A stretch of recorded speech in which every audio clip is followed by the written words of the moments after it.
서울 상도동의 주택 공사 현장에서 집안 침하가 발생해 인근 유치원 건물이 기울어졌습니다. 다행히 인명 피해는 없었지만 인근 주민들이 긴급 대피했습니다. 자세한 내용 김종성 기자와 함께 얘기 나눠보겠습니다.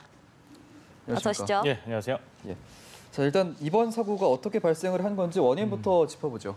예, 밤중에 일어났습니다. 예. 어젯밤 11시가 좀 넘은 시각에 이런 일이 발생을 했는데요. 한밤중이다 보니까 많은 분들이 놀라서 한꺼번에 대피하는 그런 일이 있었습니다. 예. 저희 제보도 그 자정이 넘어서 들어왔는데 네. 그만큼 현장 상황이 얼마나 급박했는지 알 수 있었습니다. 이 인근에 공사장이 하나 있었어요. 이 오피스텔을 짓는, 공동주택을 짓는 이 공사장인데 예. 공사장 바로 옆에 상도초등학교 부속 유치원 건물이 있었습니다. 유치원 건물과 맞닿아 있는 경사면에 흙이 무너지지 말라고 이렇게 벽을 세웠거든요. 일종의 예. 옹벽인데 흙막이라는 표현을 하더라고요. 예. 이 흙막이를 세웠는데 이 흙막이가 갑자기 무너져 내렸습니다. 그 원인을 두고 참 이야기가 많은데 밤에 비가 서울 지역에 좀 내렸거든요. 이 비 때문에 좀 집안이 약해져서 그런 것 아니냐, 부실 공사 아니냐, 여러 이야기들이 있는데 상황이 어떻게 흘러갈지는 좀 더 지켜봐야 되겠지만은 다행히도 이 붕괴 사고로 인한 인명 피해는 없는 것으로 아직까지는 확인이 되고 있습니다. 뭐 야간이었기 때문에 그 유치원 안에 사람이 없었던 것도 사실이고요. 예. 그리고 이 공사장에도 공사 인부들도 없었고 그렇기 때문에 별다른 인명 피해는 없었다. 하지만 인근 주민들이 긴급히 대피하는 소동이 빚어졌는데요. 이 인원을 체크하는 과정에서 좀 혼선이 빚어졌습니다. 주민들이 70명이다, 뭐 50명이다, 뭐 다시 30명으로 줄었다가 더 늘어나기도 하고 좀 혼선이 빚어졌는데 늦은 시간에 급하게 대피를 시키다 보니까 집에서 미처 주무시다가 못 나온 분들도 분명 있었을 거고요. 예. 그러다 보니까 네. 상황이 좀 여의치 않았던 것으로 현재 해석이 되고 있습니다. 지금까지 대피한 인원 제가 들어오기 전에 확인을 해봤더니 25가구 54명이 대피를 했다고 하고요. 대피한 장소는 상도 4동 주민센터인데 이곳에서 다 주무시지는 못하니까 인근 모텔이라든지 숙박업소로 차례차례 이동을 시켰다고 하고요. 그리고 대피를 하신 분 중에 한 분은 좀 병환이 있으신 분이 있어서 혹시 모르니까 이 병원으로 이송을 해서 병원에서 현재 지내고 계시다고 합니다. 그렇군요. 네, 그러면 이번에 이 사건과 관련해서 부실공사 가능성은 좀 없나요? 부실공사 그 부분은 좀 더 따져봐야 된다라는 게 전문가들의 이야기였습니다. 예. 새벽 시간대에 현장에서 브리핑이 있었는데요. 2차 브리핑 때 시설 관련 이 전문가들이 현장에 와서 이야기를 했는데 기자들이 이 질문을 했었거든요. 과연 부실 공사 가능성은 없냐? 이 부분에 관심이 많이 갔었던 게 사실입니다. 그런데 예. 전문가들은 책임 소재를 앞으로 가리는 데 있어서 본인의 발언 자체가 굉장히 민감하기 때문에 지금 당장 이야기는 할 수는 없다. 예. 조사 과정을 좀 더 지켜봐야 된다라고 이야기를 했습니다.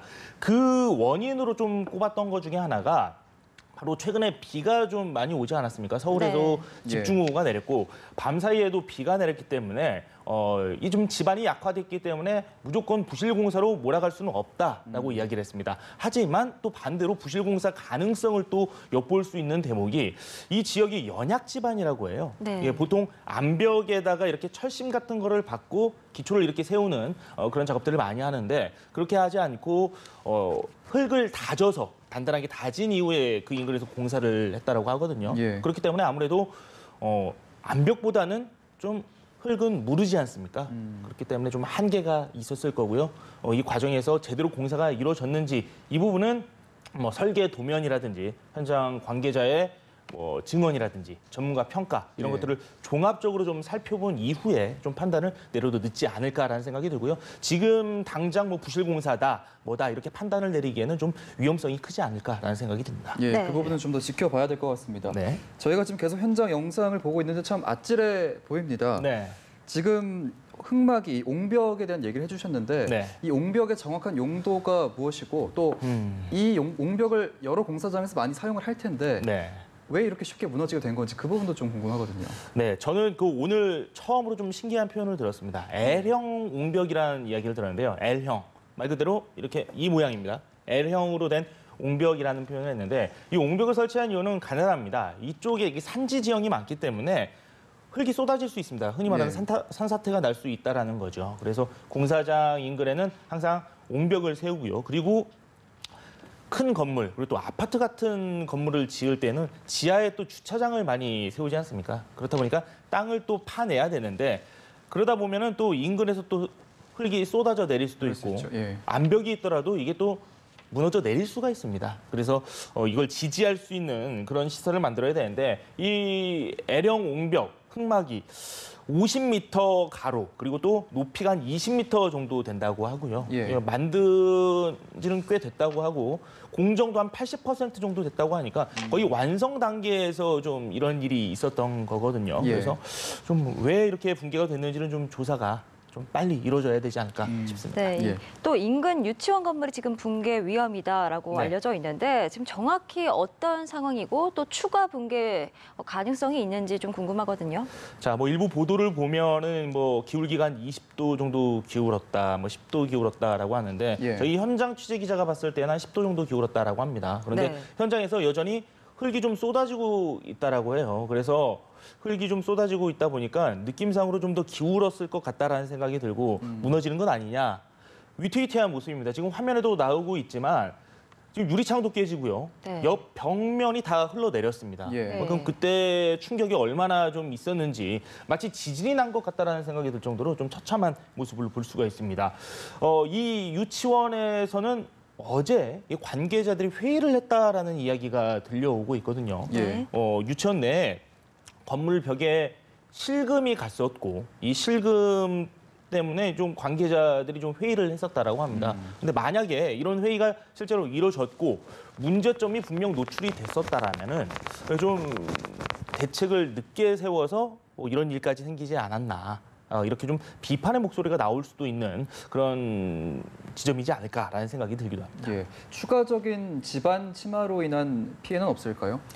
집안 침하 분명히 걱정이 되는 게 사실입니다. 예. 최근에 집중호우가 내린 것도 있지만은 밤사이에 비가 또 내렸고요. 그리고 산사태가 난 지형을 보더라도 한번 이렇게 무너졌다라면은 그 지형에 있는 받치는 지력이 좀 다해서 추가적으로 더 붕괴되는 모습을 많이 볼 수가 있었거든요. 예. 그래서 급하게 지금 공사 현장에서도 인근에 있는 공사장에 있는 모든 덤프 트럭을 총동원하는 그런 작업을 벌이겠다라고 이야기를 했습니다. 그러니까 그곳에 흙을 쏟아붓고 뭐 암벽이라든지 뭐 이런 걸 쏟아부어서 지지를 좀 하겠다라는 거죠. 그런데 이게 단순히 흙을 붓는다고 해서 모든 게 해결될 것 같지는 않고요. 좀 집안을 단단히 다지는 그런 작업들도 분명히 있어야 하기 때문에 좀 시간이 좀 걸릴 것으로 예상이 되고요.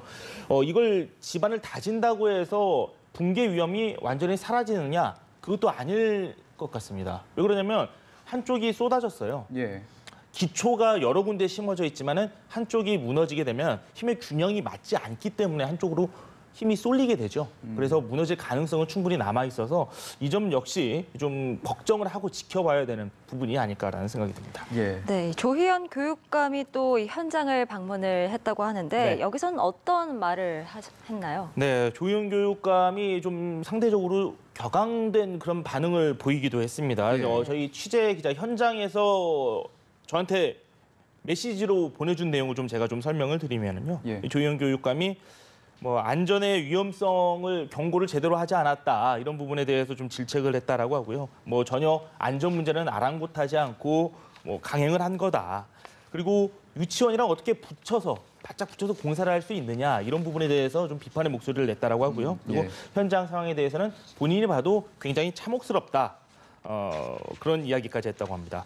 앞서 뭐 8월쯤에 이상 징후를 또 발견을 해서 보고를 받았다고 하더라고요. 그래서 네. 뭐 이 부분에 대해서도 좀 지적이 있을 것으로 보이는데 업체 측이 무시했다라는 취지의 발언을 조 교육감이 했기 때문에 앞으로 뭐 이 부분이 또 어떻게 전개될지도 좀 지켜봐야 될 것으로 보입니다.